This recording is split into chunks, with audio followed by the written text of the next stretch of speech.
Yeah, I'm doing this again. I kind of have to do one more after this.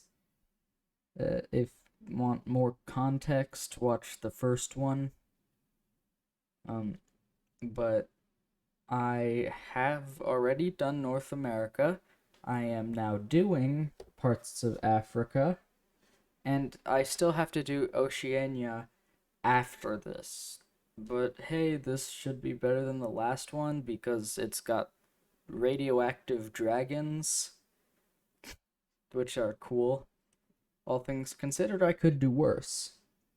Also, more Samsara 3 content should be coming in the next few weeks. The reason nothing new has come out is that I've gotten artist and writer's block. So if you want to see when new stuff comes out, when it comes out, the easiest way is to subscribe if you aren't already.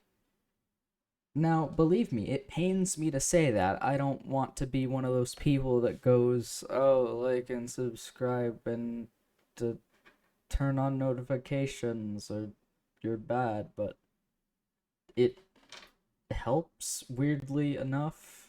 I didn't think it would. I thought it would actively reduce subscribing rates, but no, it's the other way around, so do it.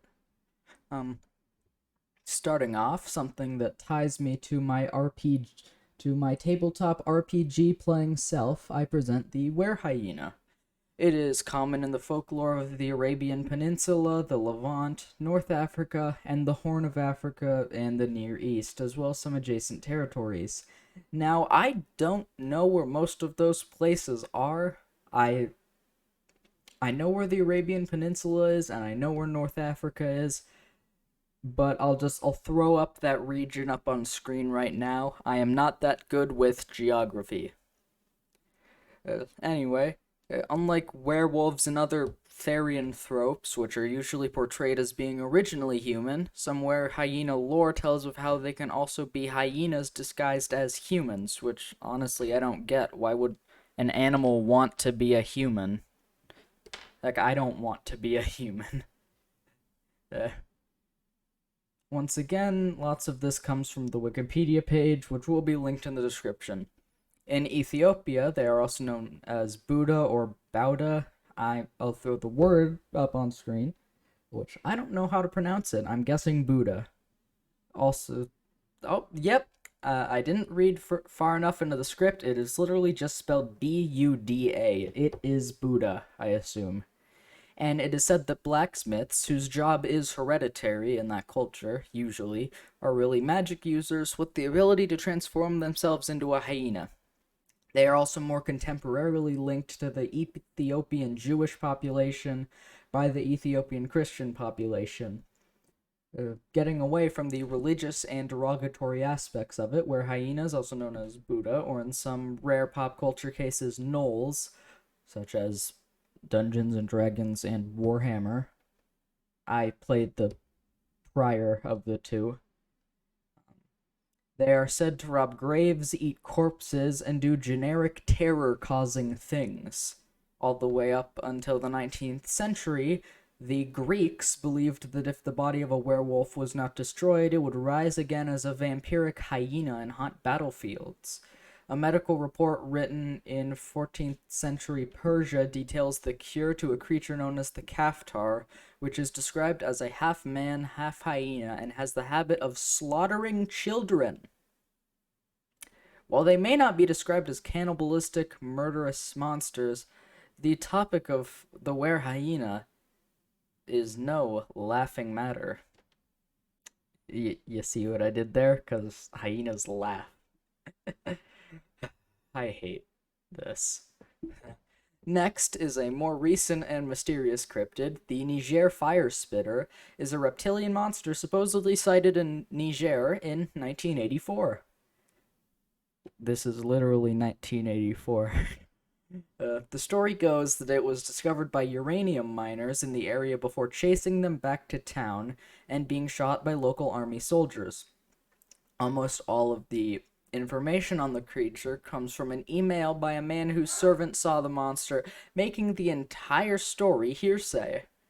The one piece of validity this story has is that after the man drew a picture of a sauropod dinosaur and asked the servant if he'd ever seen it, expecting either "yes, I saw this on TV once" or "no, sir," he was surprised to say the least when his servant answered, "Oh yes, I have seen this before in my home village."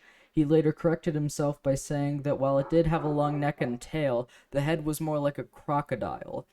He also added that both of its feet were the same length, and they were clawed, much like how a Spinosaurus would potentially be described today.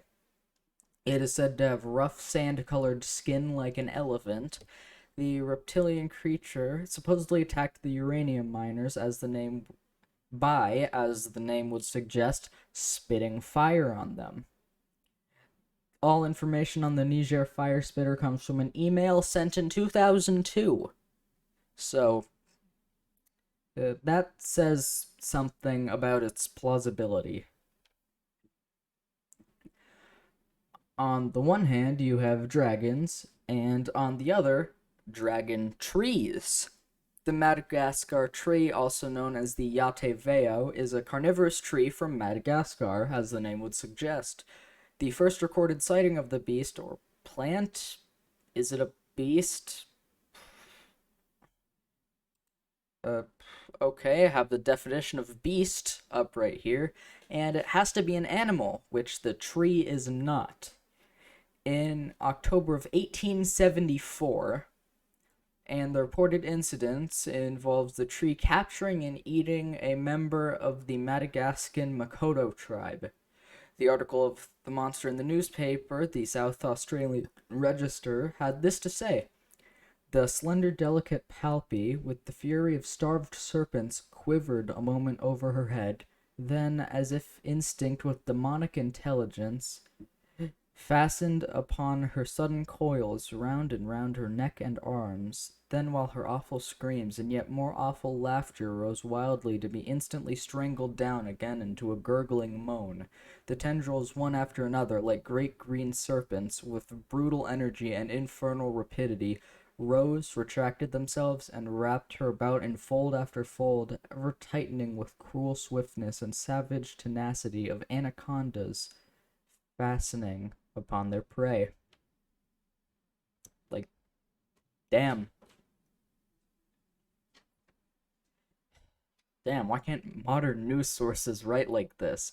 I don't want to read about how, like, I don't know, bad stuff. I can't come up with any examples. I just have improvise on my script here. I can't come up with any examples, but you guys know what I'm talking about. I want to read about giant killer plants eating people. Now that I say that out loud, that sounds horrible, and I feel I must disclaim that I don't want that specific thing to happen. I just want the news to be more exciting. Anyway, the carnivorous tree is a fairly common style of mythical monster, weirdly enough. Examples vary from the Yate Veil to things more similar to the Whomping Willow from Harry Potter. However, they do seem to vary in physiology, as the branches of the Madagascar tree are supposedly serpentine, leading to an overall body shape similar to a crinoid or sea lily, which are actually animals, by the way. While I do love this particular cryptid, there isn't a ton to say about it. It's a tree that eats people. That's a fairly simple premise and doesn't require much specification.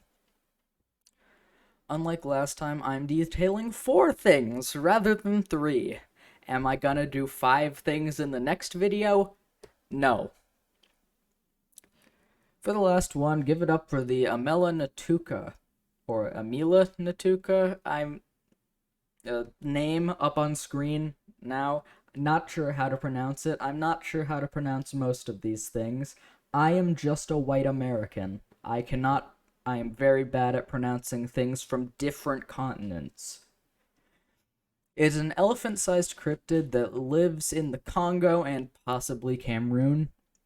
Feared by natives as the elephant killer, it is supposedly extremely ferocious and attacks and kills anything that it encounters.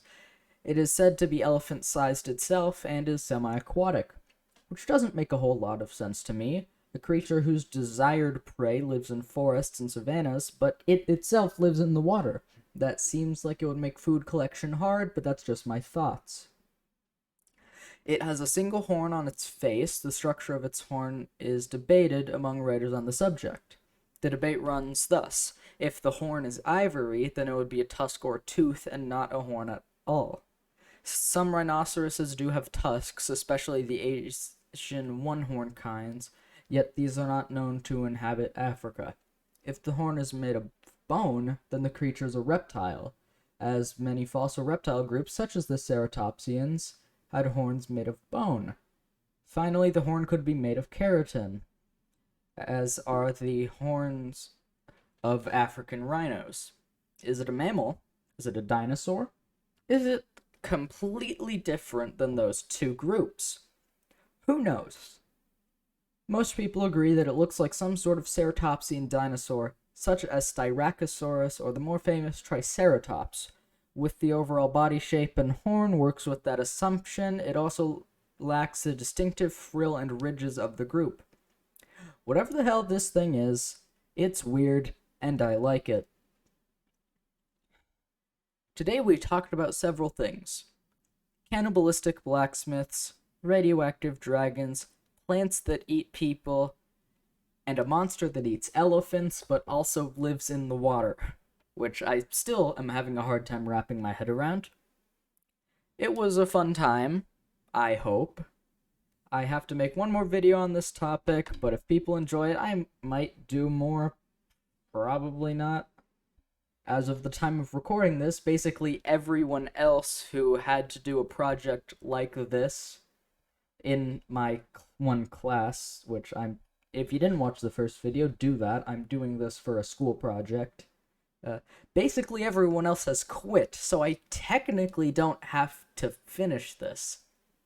But I still am. Bye.